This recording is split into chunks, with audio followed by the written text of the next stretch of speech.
আসসালামু আলাইকুম রহমতুল্লাহ। প্রিয় শিক্ষার্থীবৃন্দ, যারা সৌদি আরব এই বছর অনার্স, মাস্টার্স কিংবা পিএইচডিতে আবেদন করেছেন, আবেদন ইতিমধ্যে সম্পন্ন করেছেন, তাদের জন্য নতুন আরেকটি আপডেট নিয়ে আসছে সৌদি আরবের আবেদন পোর্টালে।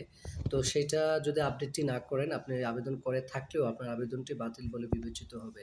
সুতরাং আপনার আবেদনটা যদি আপনি বাতিল করতে না চান, তাহলে আজই খুব দ্রুত সময়ে আপনি আপডেটটি সম্পন্ন করুন। আপনি নিজে আবেদন করে থাকলে কিংবা এজেন্সির মাধ্যমে করে থাকলে সম্পন্ন করুন।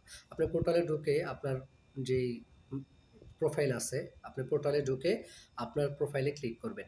ক্লিক করার সাথে সাথে ইন্টারফেসটি আসবে, মাই প্রোফাইল, মাই প্রেফারেন্স। মাই প্রেফারেন্স আপনাকে ক্লিক করতে হবে। তো নতুন দেখেন মাই অ্যাপ্লিকেশন এটা আগে ছিল না, এখন অ্যাড হয়েছে। তো মাই প্রিফারেন্স আমি ক্লিক করলাম। ক্লিক করার পরে দেখেন এখানে কিন্তু দেখাচ্ছে মিসিং রিকোয়ারমেন্টস, মানে আপনার রিকোয়ারমেন্টস কি হয়নি, পূর্ণ হয়নি। দেখবেন আপনার যতগুলো আবেদন করেছেন সবগুলোতেই মিসিং রিকোয়ারমেন্টস দেখাবে। ঠিক আছে? তো এই মিসিং রিকোয়ারমেন্টসটা পূর্ণ করতে হবে। তাহলে কি করতে হবে?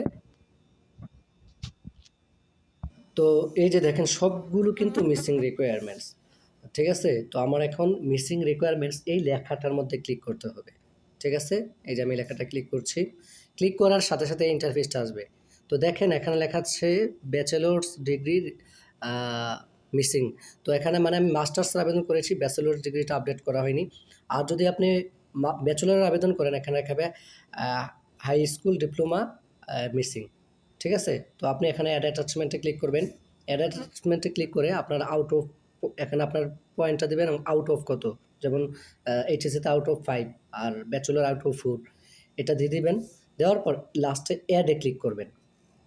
হ্যাঁ, অ্যাডে ক্লিক করছি। এই যে এখানে কিন্তু আপনার প্রোফাইলটা আপডেট হয়ে গেল। এখন আমি যদি মাই প্রেফারেন্স এ যাই, তখন কিন্তু আর দেখাবে না মিসিং। দেখেন, আর কিন্তু আমার মিসিং দেখাচ্ছে না। সুতরাং আমার আপডেট হয়ে গেছে। এখন এখানে কিন্তু আমার আপডেট সম্পন্ন হইছে। কিন্তু তারপরেও সচেতনতাবশত আমি ওই যে স্টার্ট রিঅর্ডারে আবার ক্লিক করব। স্টার্ট রিঅর্ডারে ক্লিক করে এরপরে হচ্ছে আমার সেভ অর্ডার করলাম। এরপরে সাবমিট। এই যে সাবমিট করার সাথে সাথে আপনার আবেদনটি সম্পন্ন হলো। তো